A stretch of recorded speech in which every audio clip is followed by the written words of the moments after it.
Hello అండి, నేను మీ doctor Anusha Kanti Mahanti, gynaecologist, KIMS Cuddles, Visakhapatnam. So రీసెంట్గా ఒక ఇన్సిడెంట్ అయిందండి. ఒక కపుల్ వచ్చారు. వాళ్ళకి ఏంటంటే సివియర్ అబ్డామినల్ పెయిన్తో వచ్చారనమాట. ఏంటంటే history months back they had unprotected intercourse and ఒక పీరియడ్ మిస్ అయింది.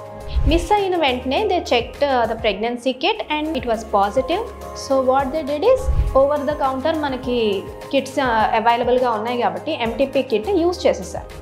యూజ్ చేసిన తర్వాత she had minimal amount of bleeding and later after bleeding కూడా స్టాప్ అయిపోయింది.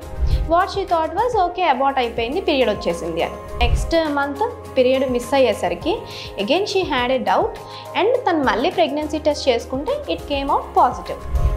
అండ్ అలాంగ్ విత్ దాట్ తనకి సివియర్ అబ్డామినల్ టెండర్నెస్ అనేది స్టార్ట్ అయిపోయింది. హాస్పిటల్కి వచ్చి స్కానింగ్ చేయిస్తే ఏమొచ్చిందంటే ట్యూబ్లో ప్రెగ్నెన్సీ ఉన్నది. సో ట్యూబ్లో ప్రెగ్నెన్సీ ఉన్నప్పుడు ఈ ఎంటీపీ కిట్స్ యూజ్ చేయడం వలన మనకి రప్చర్ అయ్యే అవకాశాలు ఉంటాయి. So what she had internal bleeding.